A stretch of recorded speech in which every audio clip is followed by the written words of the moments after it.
এই গরমে পাঞ্জাবি অথবা ফতুয়া তৈরি করার জন্য যারা সুতির মধ্যে পাতলা কাপড় খুঁজছেন তাদের জন্য আজকের এই ভিডিওটি। এই কাপড়টি সম্পূর্ণ কটন সুতা দিয়ে তৈরি, এতে কোনো প্রকার মিক্স নেই। কাপড়টি সম্পূর্ণ বডিতে একটি ডিজাইন আপনারা দেখতে পাচ্ছেন। এই ডিজাইনটা কিন্তু সুতার বুননে তৈরি করা, যার কারণে প্রিন্টের কাপড়ের প্রিন্টগুলো যেরকম কিছুদিন পর নষ্ট হয়ে যায় অথবা জ্বলে যায়, এরকম কোনো সম্ভাবনা এই কাপড়টিতে নেই। সুতরাং আপনারা যদি এই কাপড়টি দিয়ে আপনাদের পাঞ্জাবি অথবা ফতুয়া তৈরি করেন, তাহলে আপনাদের সেই পাঞ্জাবি অথবা ফতুয়াটি অনেকদিন লাস্টিং করবে।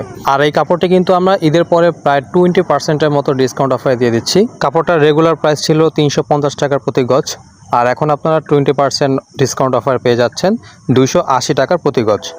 এই কাপড়টার বহর হচ্ছে 2.5 হাত অর্থাৎ 45 ইঞ্চি। তো কাপড়টা অর্ডার করার জন্য আমাদের ইনবক্সে আপনার নাম, আপনার সম্পূর্ণ অ্যাড্রেস এবং ফোন নাম্বার আর যতটুকু পরিমাণ কাপড় দরকার সেটা জানিয়ে দেবেন, তাহলে আমরা আপনার অ্যাড্রেসে আপনার কাপড়টা পৌঁছে দিতে পারবো ইনশাল্লাহ।